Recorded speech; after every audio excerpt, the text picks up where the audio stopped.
This is such a moment for him where he has brought people together, mobilized the NATO in a strong way, uh, working at a pace that we're all moving together on so many initiatives, recognizing the courage of the Ukrainian people. They have said to me, when they're here, they may have more troops. We have more motivation. Our troops have more motivation. So this is historic, and I thank the President for the careful consideration he gave to what would be in the package. Our country and the democracy is well served by this President, who had, for so many years was on the Foreign Affairs Committee, so he knows the territory, he knows the personalities, he knows the possibilities. Again, on top of that, as Vice President of the United States, and now as President, he brings his knowledge of the issues, the intelligence, the personalities, the possibilities. This is really something very, very important that he has done for democracy, recognizing that part of Russia's goal is to diminish democracy. It's the debate between autocracy and democracy, or more specifically, dictatorship and freedom.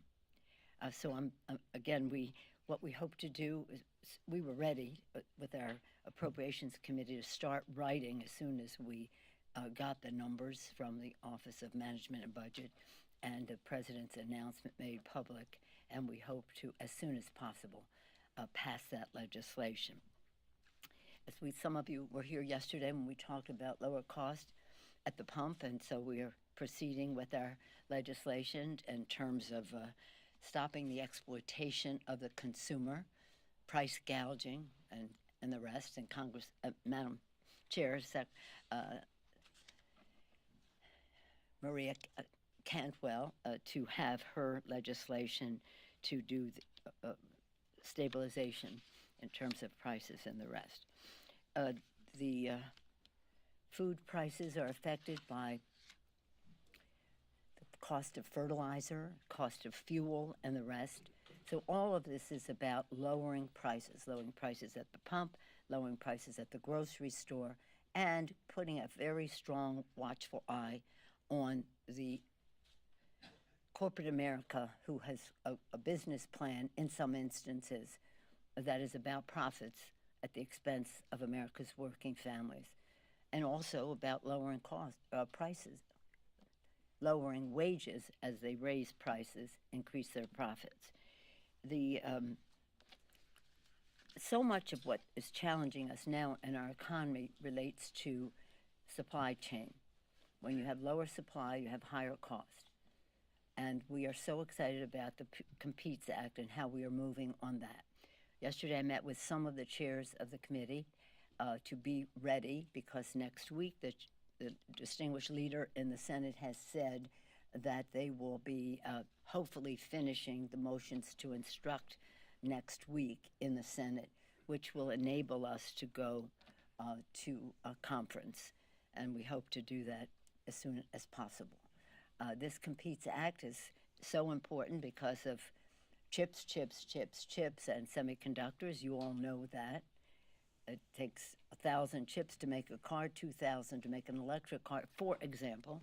Many other products are dependent on the use of chips, and we have to be making them at home. Supply chain, that's $52 billion. In our bill, over $40 billion for supply chain issues and how we support manufacture here at home, bring it home, make it in America, and do so in a way that gives us independence, self-sufficiency for our country, so that we have our preeminence in the world in terms of manufacturing, and therefore lowering cost. And a third part of that is education and research and apprenticeships, that many more people can participate in how we go forward in this new, independent, self-sufficient way for America, where we're not depending on the factors of production from other countries, which can be held up, whether we're talking COVID holding it up, or you're talking Ukraine holding it up. For whatever reason, we cannot be dependent. And so this legislation is really transformative. Our goal is always to make sure people can survive, but we have to do better than that. We want them to succeed.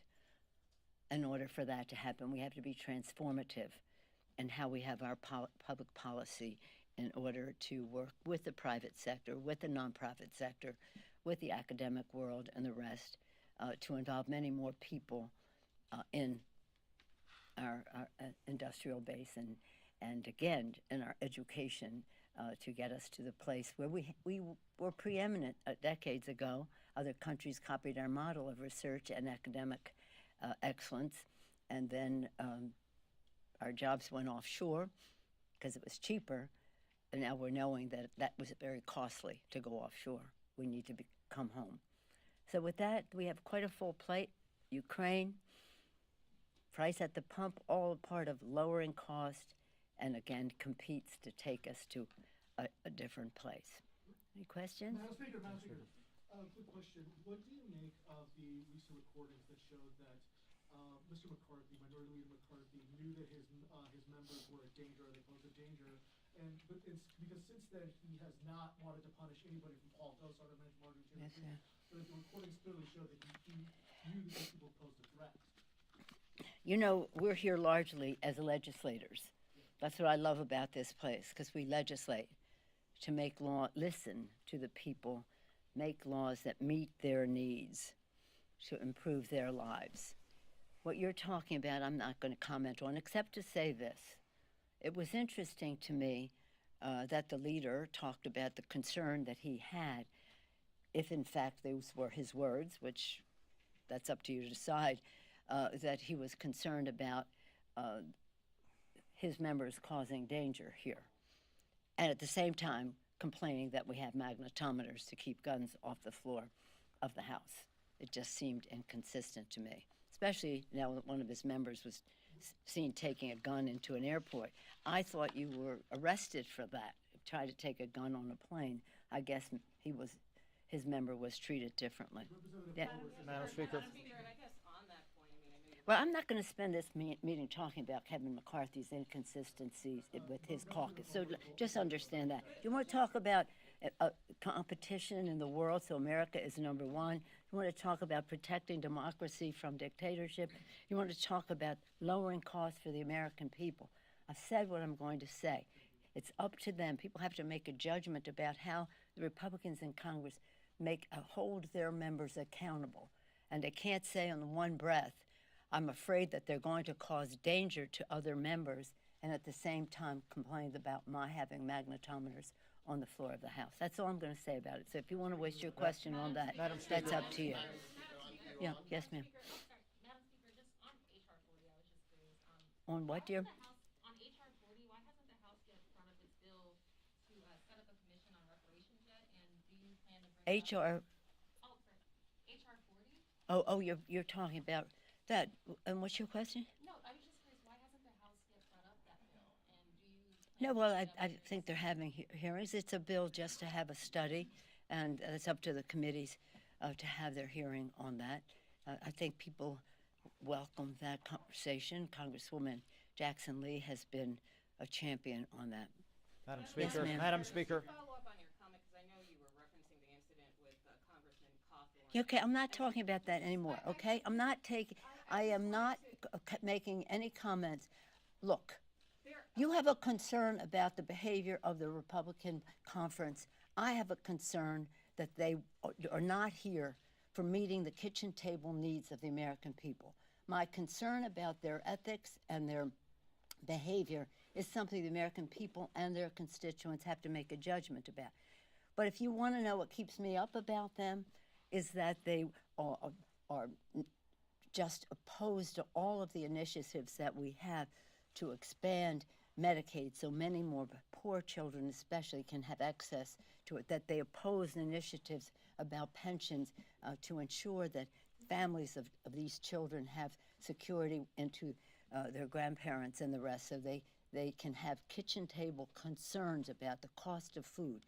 My concern is that they're in the pocket of the fossil fuel industry and are in denial about the climate crisis. My concern is that they're in the pocket of the gun industry, and so they will not vote for initiatives that prevent gun violence in our communities. My concern is that it's very hard to get something to lower the cost of prescription drugs. You want to hear something about them? We had a bill that would contain the cost of insulin, $35 cap on the cost of deductible on the cost of insulin. The industry was charging 10 times that. We're talking about $30 to $35. They're talking about $300 to $600. Do you know how many Republicans voted to reduce the cost of insulin, which affects many families in our country? 12 Republicans. So that what matters to me is what matters to the American people. We have a responsibility to have an ethical standard here. They have to take care of their own house. If not, there will be ethics complaints. But I'm not spending my time on them in this meeting. We're fighting for America's working families. We're fighting for the kitchen table concerns.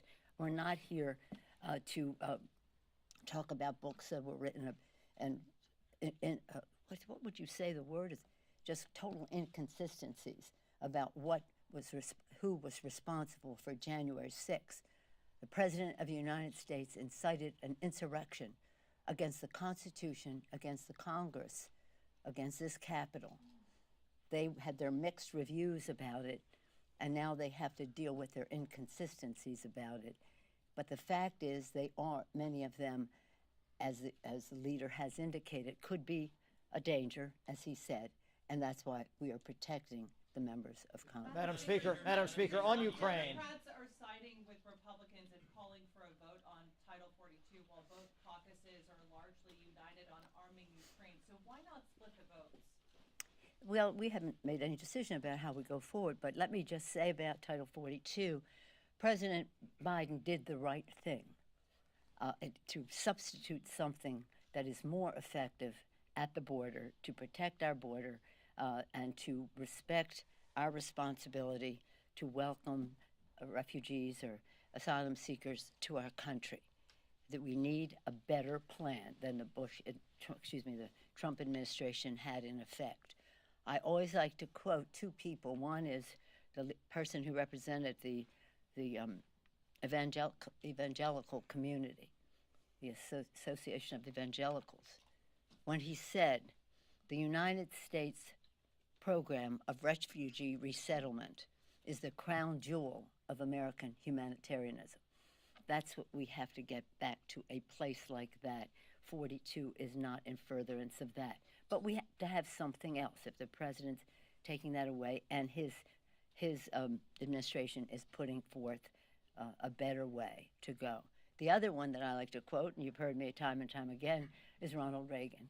Read his last speech to the country. This is the last speech I will make as President of the United States, and I want to communicate a message to the country I love. And he talked about immigration in such a beautiful way. I don't want to do it. I won't do it justice in quoting the great communicator Ronald Reagan, but you should Google it.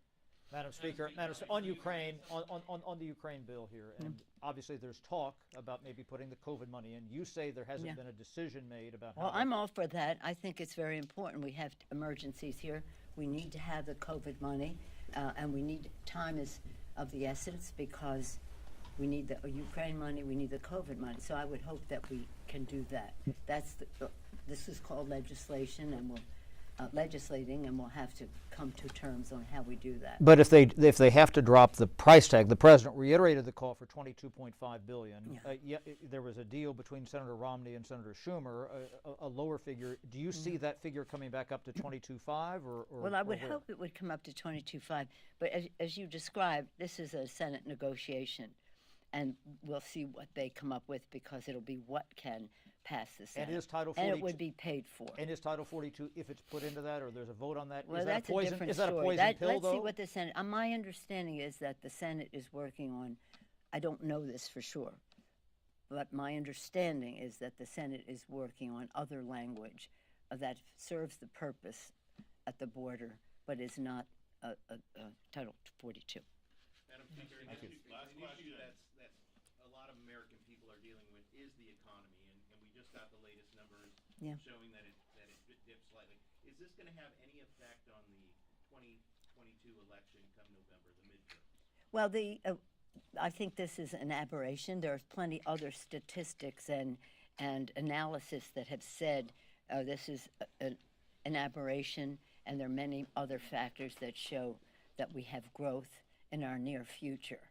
But what we're worried about is what it means to the kitchen table, again, not to the election, but to the kitchen table of the America's working families. This is a president that has, under his leadership, 8 million jobs. 8 million jobs in 1 year. Again, a large part of that comes from the private sector. We respect that.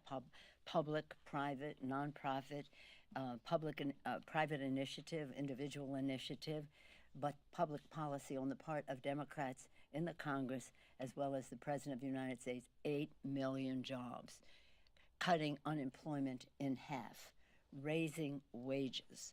And again, when that happens, inflation goes up. When you have unemployment going down, as we said, when you have supply chain issues, costs go up because supply goes down.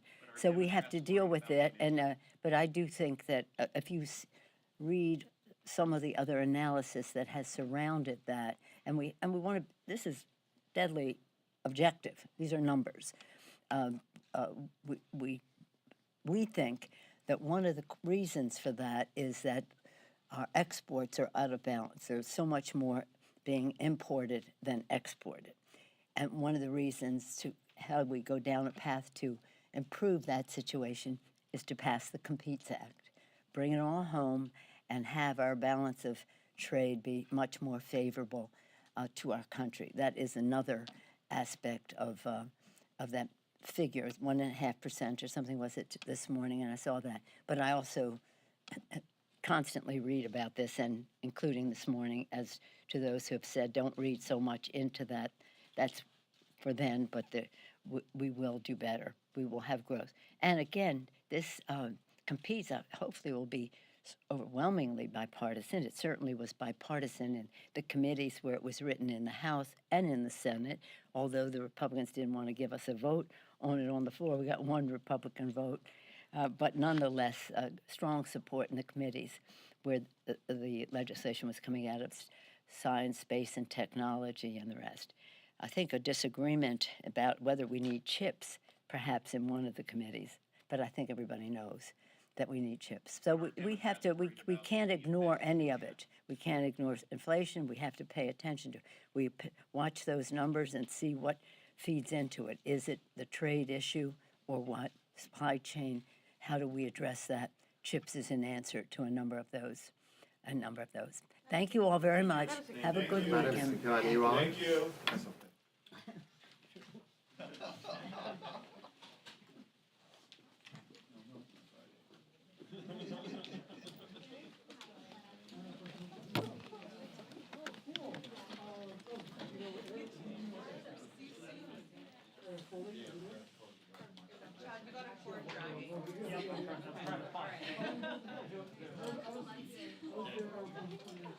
Well, I just kind of threw it out there, but here goes. You gotta do it.